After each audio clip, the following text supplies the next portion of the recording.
behemoth than Paimon had expected. Super strong bandits? Or monsters taller than buildings dropping out of the sky? Or, something like that. He looks super serious. We gotta stay on our A game too. This is the one.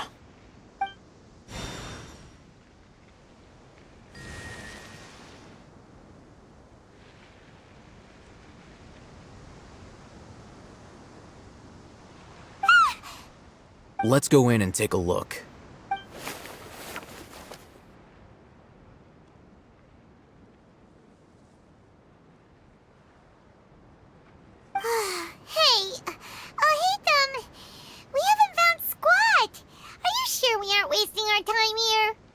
Patience. Shawnee says she only hears the crying at night. We have time to burn. Until then, I'm taking a break. And just like that, he sits down. Wait, he even brought a book to read? What are you reading? Let Paimon see!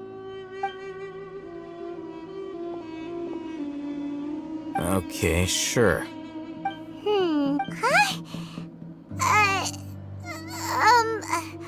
The natural position, which is the positional propensity of an entity in natural motion in contrast with an object in forced motion? Huh? When free from external influences, every entity displays the tendency to follow its natural trajectory?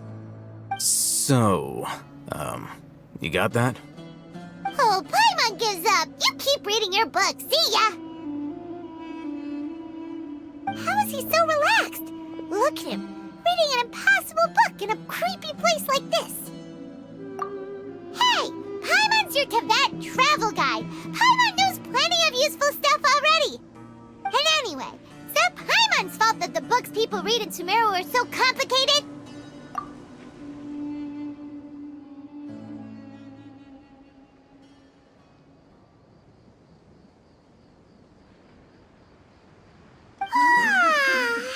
Paimon's getting so sleepy. Huh? What was that sound? There it is. It's coming from that direction. Is the sound coming from here? Huh. Paimon's not seeing anything. It's from below. But there's no way we can get down there. Something is off about the interior here.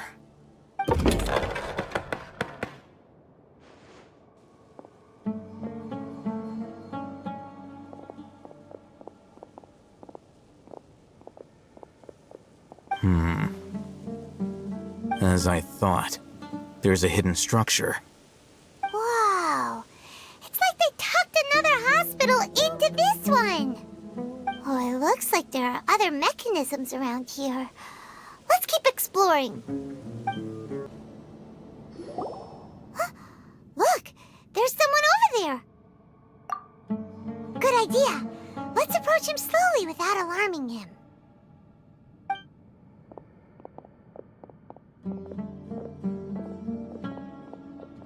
Wait.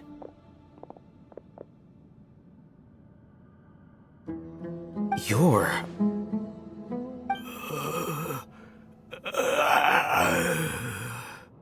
He can't speak, and his eyes are unfocused. But he looks too young to be anyone's grandfather. Also, why is he the only one here? Didn't expect to see him here. You know him? He's Razak, a senior of mine at the academia. He's a scholar too? Is he the kind that holes up in a forest and mumbles stuff about training? No. And that's the problem. Razak was never involved in any of those things. He never trained in the forest, let alone reach Satyavada life. Leaving that question aside for the moment, him being here alone means that we might be too late. Looks like they've already taken everyone away. For whatever reason, they left Razak here. Perhaps they simply didn't have time to come back for him. There are drag marks on the ground. They're clearer by the doorway. Someone was forcefully drawing a cart that was loaded with something heavy. Loaded with people? That is one possibility. It looks like they were in a hurry, as if they were afraid of being caught. In their haste, they failed to notice Razak hiding in a corner. The symptoms are identical. Looks like we found living proof. Huh? Why do you say that? Allow me to jog your memory. Recall your time at Port Ormos. Don't you think his symptoms look familiar?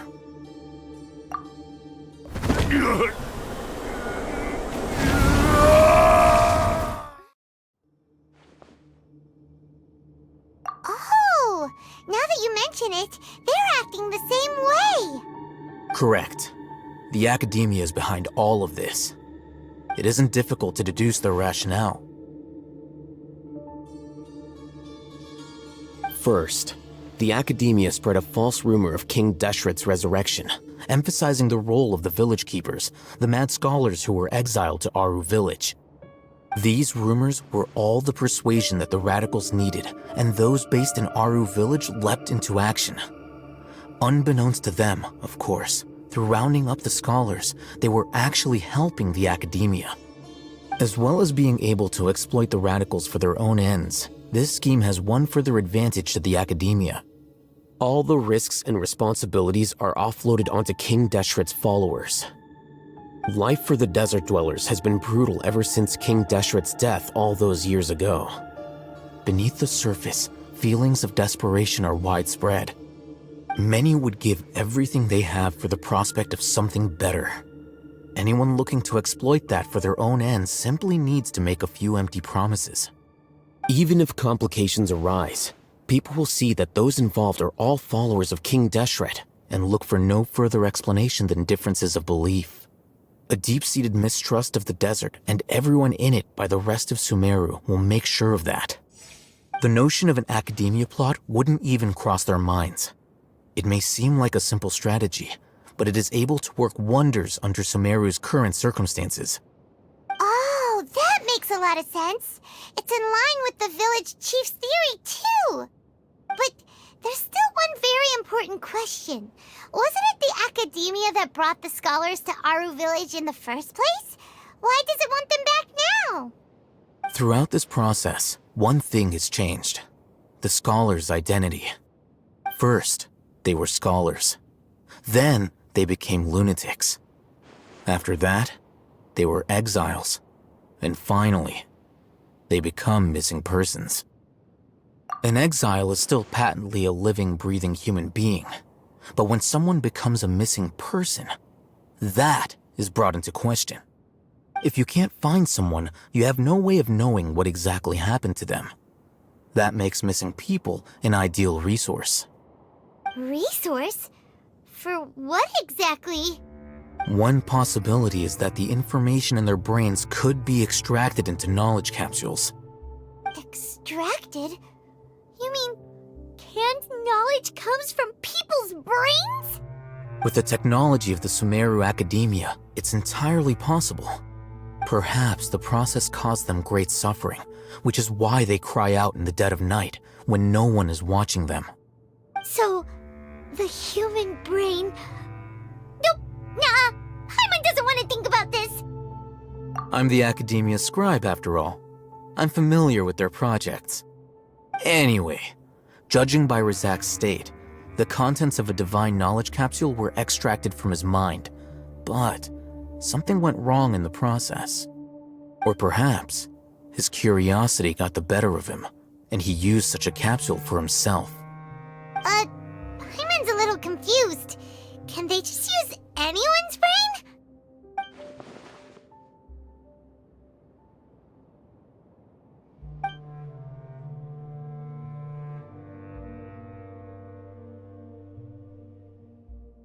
The look on your face tells me you've realized the answer. That's right. To some scholars, gaining knowledge about the gods is their entire life's pursuit. Extracting canned knowledge is just one of the extreme measures they turn to. However, I can't help but wonder, what do they seek to gain from divine knowledge?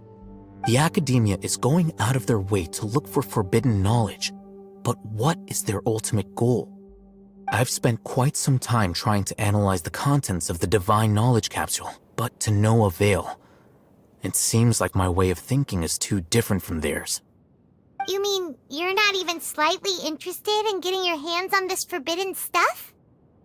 All scholars seek to expand the horizons of knowledge, but I'm not particularly interested in gods, so I don't share their degree of zealotry. Extracting information from people as if they were lifeless objects?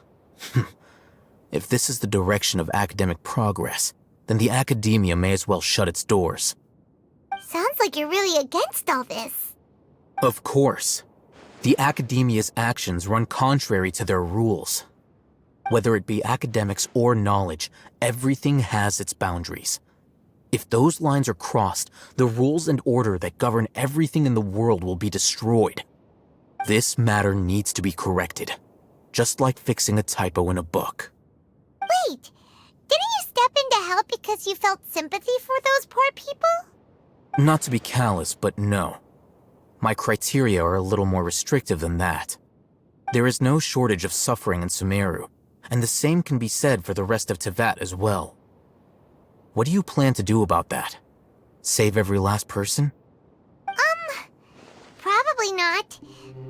Paimon's not sure. You can say that. Simply put, I don't blindly place my faith into strength or heroism. I do what I want. The divine knowledge capsule is something I want to investigate in full. That doesn't mean I'm willing to take action for the sake of a few strangers.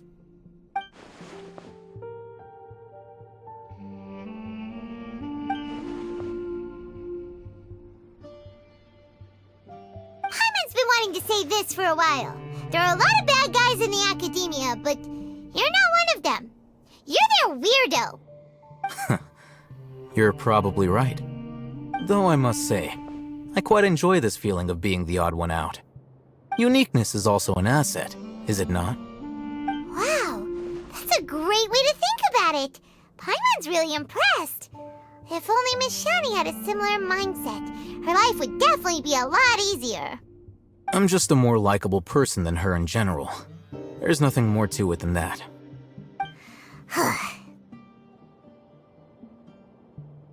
He won't last long if we leave him here. Let's take him with us. We'll work out our next step after we return to Aru Village. We're back! You must be tired. You should rest and take some water. What's the situation? Who's this? Unfortunately, somebody who's too young to take on the role of Isak's grandfather. Nevertheless, he's one of the people we're trying to find.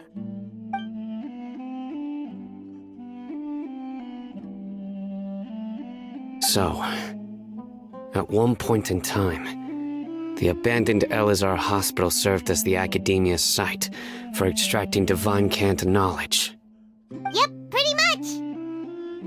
Their plan must have been implemented at some point before we arrived at Aru Village, since divine cant knowledge has been in circulation for a while now. Yet, they fled once we were headed to the village, almost as if they knew we were on their trail. Why is that? Yeah, why is that? We may have a mole in our midst. One of us could be secretly revealing our whereabouts to the academia. Huh? Are our friendships that shallow? Looks like none of you have realized wherein lies the issue.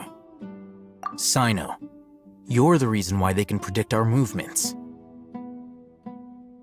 Wait, what's that supposed to mean? Choose your next words very carefully. It is simply a logical inference. I have my reasons. So what you're saying is, Sino's the mole. Interesting. And here I thought you were the most suspicious one, Alhaitham, since you were always acting alone. I know. You have a point. But I realized something as we were returning from the hospital. Sino isn't like any of us. What are you trying to say? Do you still remember who you are, General Mahamatra? As a Matra, you are no doubt privy to certain kinds of information.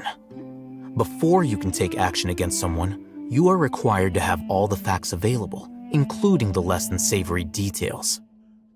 Simply put, the academia has traditionally allowed you access to a wealth of sensitive information. Knowing their modus operandi, wouldn't you expect them to take precautions against you? If you want to raise a vicious wolf, you need to make sure that you can avoid its bite. The academia is monitoring me? It's not that simple. The academia has eyes all over Sumeru, but they have a special protocol for dealing with you. Every so often comes a Nyagarbaha Day. On this day, the academia enters new information into the Akasha through knowledge capsules.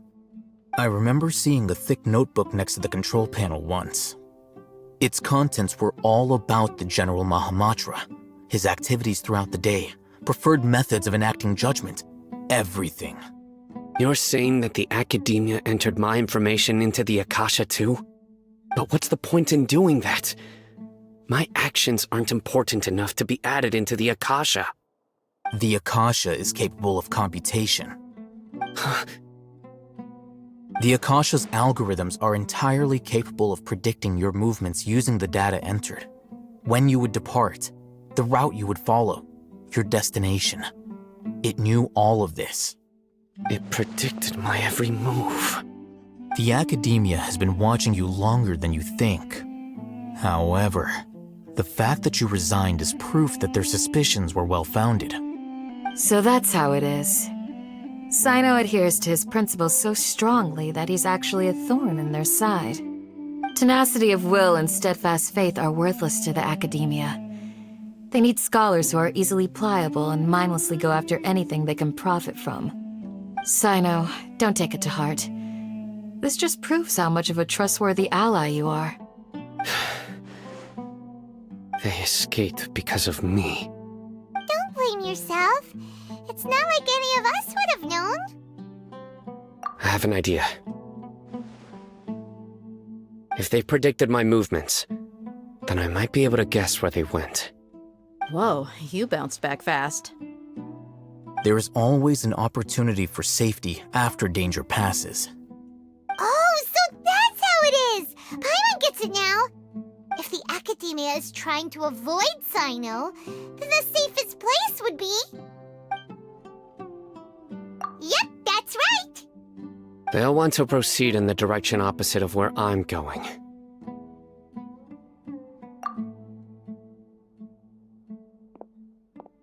I must go. There's also something I want to investigate. Let's go, guys! After him! Please, wait! I want to go too! You want to go too? If so, you have to promise you'll stay safe. I want to find Grandpa. I promise I'll be careful and not cause any trouble. Everyone, I leave him in your hands.